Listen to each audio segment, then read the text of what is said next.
They say trust is the foundation of every relationship.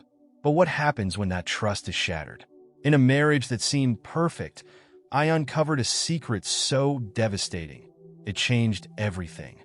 My wife, Lisa, had been hiding a double life, and I decided to take matters into my own hands. Instead of confronting her, I set a trap that would leave her and her lover in unbearable agony. This isn't just a story of betrayal. It's one of revenge and rediscovery. What I did next? Well, let's just say their night didn't go as planned. Keep watching to find out how it all unfolded.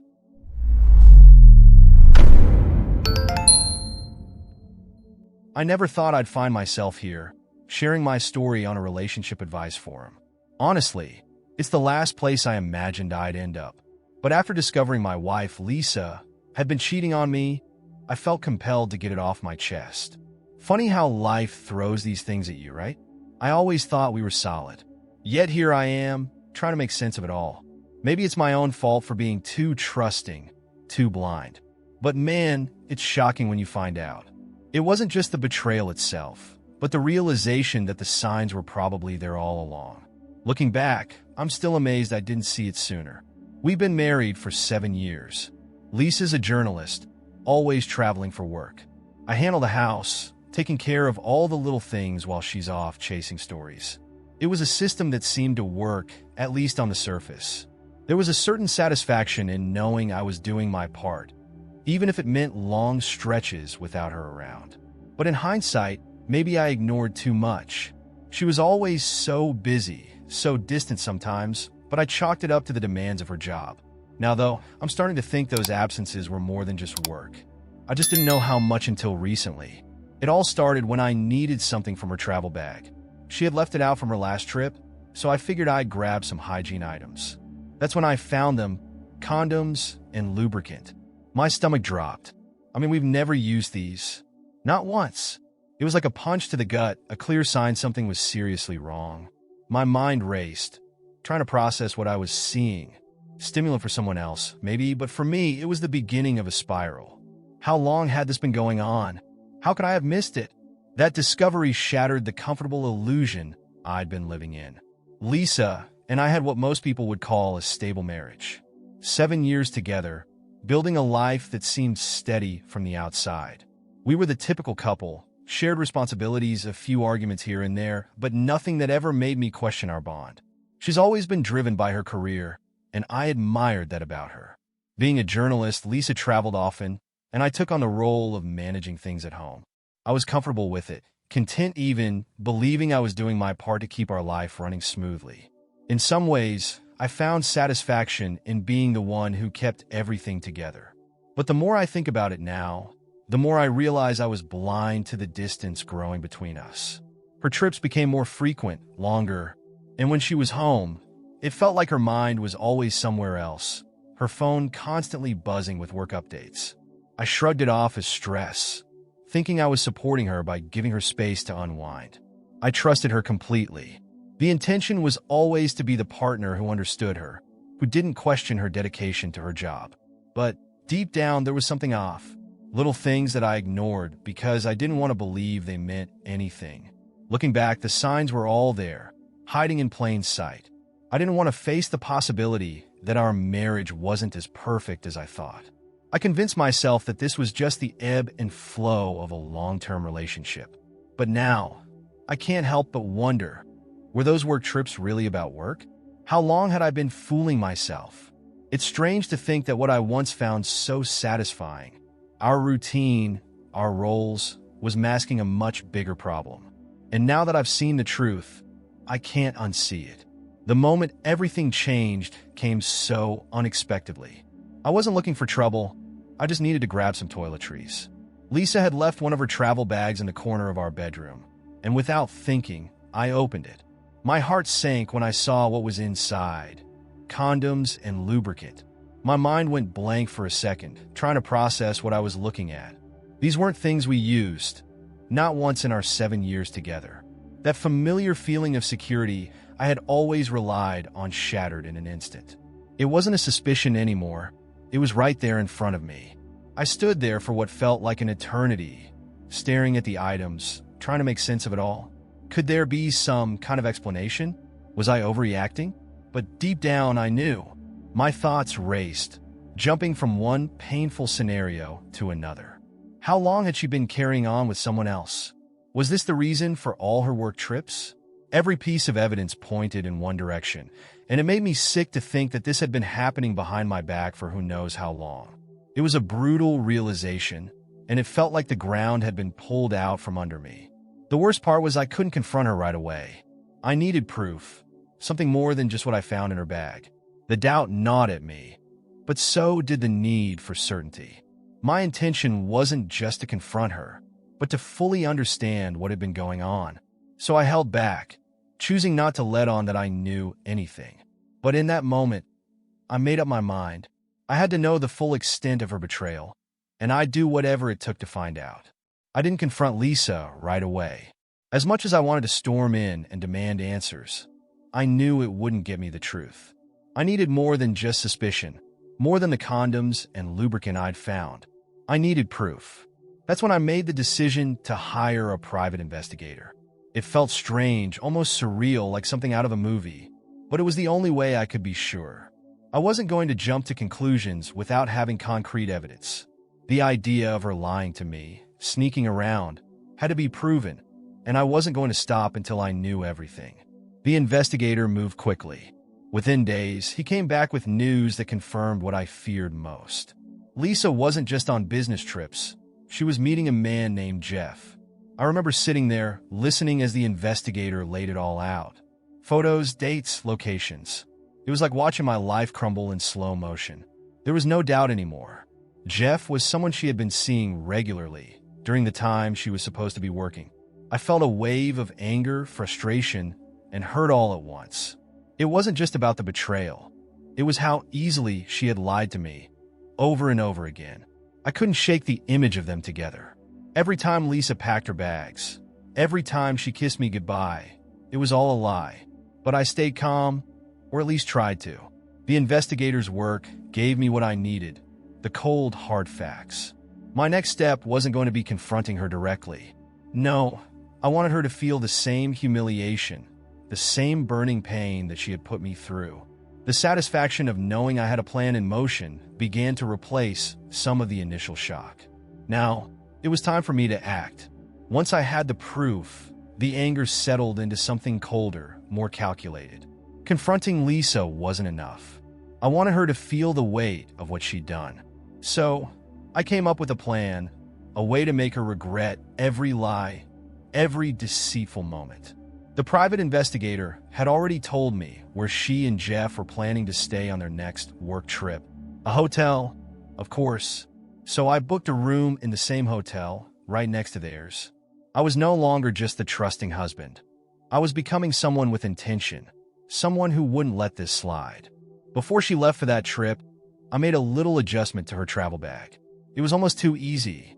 I replaced the lubricant she always took with a bottle that had been tampered with. Pepper spray of all things. The thought of them trying to use it, not knowing what was coming, gave me a dark sense of satisfaction. It wasn't just about hurting her. It was about making her feel the burn, quite literally, for what she had done to me. This plan wasn't impulsive. I thought through every detail, every step. I wasn't just reacting, I was in control. When the day of the trip arrived, I felt an odd calm wash over me. There was no turning back now. The pieces were in place, and I just had to wait. I arrived at the hotel before them, checking into my room and making sure everything was set. I knew Lisa wouldn't suspect a thing. She'd be thinking of Jeff, about how clever she was slipping away with her secret lover. But this time, her secret was about to turn into something much more painful. And for the first time in a while, I felt like I had the upper hand. I checked into the hotel ahead of time, setting myself up in the room next to theirs. The wait felt like hours, but finally, I heard them, Lisa and Jeff, arriving at their room. It was surreal, listening to their laughter, their casual conversation, knowing what was about to unfold.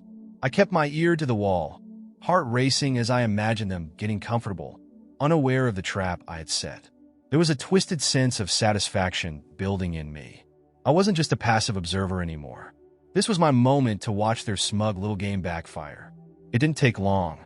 The first sounds I heard were confused murmurs. Then Lisa's voice, sharp, alarmed. And then the real noise started, screams. Jeff, too. I could hear them both writhing in agony as the pepper spray and the lubricant did its job. My stomach twisted at the thought, but there was also that dark sense of justice washing over me. This was the result of their betrayal, their deceit. I had taken control of the situation, and now they were suffering for it. I had anticipated this moment, but hearing it live, just feet away, brought everything into sharp, painful focus. I had also made sure their door wouldn't open easily. A little tinkering, nothing major, but enough to prolong their torment. I stood there listening, letting the sounds sink in. There was no turning back now. The screams, the chaos. It was everything I expected, but also something I never imagined being part of. They were trapped in the mess they created, and it was satisfying in a way I can't fully explain. Eventually, the noise quieted, and I knew the worst of it had passed. But the real confrontation was yet to come. When Lisa and Jeff finally managed to escape their room, the look on their faces was priceless. Absolute panic, a mixture of confusion and pain. They stumbled into the hallway, eyes red and swollen, still wiping at their burning skin. That's when Lisa saw me, standing there calmly, watching them. For a second, she froze, her eyes locking onto mine, and I could see the realization hit her. She knew. In that moment, everything became clear to her. There was no need for me to say a word. The satisfaction of knowing she understood what I'd done was enough. It was strange standing there in silence. I had played out this moment in my mind so many times, imagining all the things I would say. But now, I didn't need to. The look on her face said it all. She knew she was caught, and there was no talking her way out of it this time. Jeff, on the other hand, looked completely lost. He had no idea who I was or what had just happened, but that wasn't my concern. My focus was on Lisa, on the way her smug confidence had completely crumbled. This was the end of the game for her. Without a word, I turned and walked away, leaving them to deal with the aftermath. I didn't need to hear her excuses or explanations. In that brief, silent moment, everything had been said. She could see the damage she'd done, and now she would have to live with it. As I left the hotel, I felt an odd sense of closure. It wasn't over yet, but this was a moment I would carry with me. For now, the confrontation had ended without a single word, but the fallout was only just beginning. The next day, I made my decision final. There was no need for any more games, no room for discussion. I wanted a divorce, plain and simple. When I sat down with Lisa to tell her, she tried to fight back tears, tried to explain herself. She said she was stressed, overwhelmed with work, and that Jeff meant nothing to her. The words felt hollow, like an attempt to undo the damage with weak excuses. There was no remorse in her voice, no real apology, just an endless string of reasons, as if that would somehow make it all disappear. I listened, but my mind was already made up. It wasn't about Jeff, not really. It was about the betrayal, the lies, and how easily she'd slipped into this double life without a second thought. Every word she said only reinforced my decision. She wasn't going to take responsibility for what she had done. In her mind, she was the victim of circumstance, and I was supposed to understand that. But I couldn't. Not anymore. My intention was clear. I was done with her, and nothing she said was going to change that. As she kept talking, I felt a strange calm settle over me. I didn't need to argue or defend myself. I had found my own peace in the decision to walk away. Her explanations, her tears, they were just noise at this point. I had been the one holding us together all these years, and now it was time for me to step back and take care of myself. Lisa had made her choices, and now I was making mine. I wasn't looking for closure from her. I had already found it in my decision to move on. After the divorce was set in motion, I found myself in a strange place, free but lost. For so long, my identity had been tied to being Lisa's husband, the one who held everything together at home. Now, without that role, I wasn't sure who I was anymore. That's when I decided to start therapy. I needed to understand why I had ignored the signs for so long, why I had let myself become so consumed by a relationship that clearly wasn't working. Therapy became a crucial step in my healing. helping me unpack all the layers of doubt, pain, and misplaced intention that had built up over the years. Through those sessions, I realized that I had spent most of our marriage focusing on Lisa's needs, on keeping her happy, while slowly losing sight of my own. I thought that was what a good husband was supposed to do: sacrifice, provide, and not ask for much in return. But in doing so, I had neglected my own happiness, my own satisfaction. The therapist helped me see that my worth wasn't tied to being a caretaker or the perfect spouse. It was about more than that. It was about finding my own sense of fulfillment, independent of anyone else. As time passed, I started to rebuild my life, piece by piece. It wasn't easy, and there were moments where the loneliness crept in. But I slowly began to find joy in things I had forgotten about. Small hobbies, reconnecting with friends, and focusing on my career. I wasn't just recovering from Lisa's betrayal. I was rediscovering myself. And for the first time in a long while, I felt a sense of satisfaction that wasn't tied to someone else's happiness. This journey of self-discovery became more than just moving on. It became about learning to love myself again. As I reflect on everything, it's hard not to wonder how I let it get this far. The signs of Lisa's betrayal were there, but I didn't want to see them. I had convinced myself that our marriage was strong, that we were just going through the motions of a long-term relationship. But in reality, I was avoiding the truth because it was easier than facing it. I was afraid of what it might mean to acknowledge that things were falling apart. Now, looking back, I realized that love, trust, and respect aren't just things you hope for. They're things you have to demand and nurture together.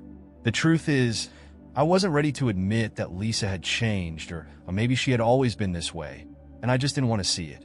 I wanted to believe in the version of her I had in my head, the one I had built up over the years. But love isn't about holding on to illusions. It's about facing reality, even when it's painful. I had to learn the hard way that ignoring red flags only leads to more hurt down the road. My intention was always to make our marriage work, but it takes two people fully invested to make that happen. In the end, walking away was the hardest, but the right decision.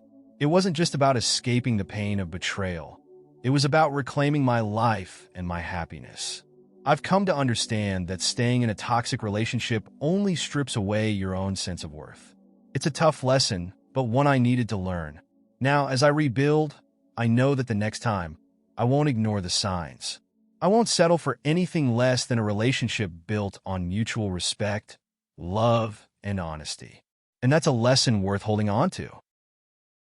Keep watching our stories by clicking on one of the videos that appear on the screen, and don't forget to subscribe to the channel and turn on notifications to be alerted about new videos. See you next time.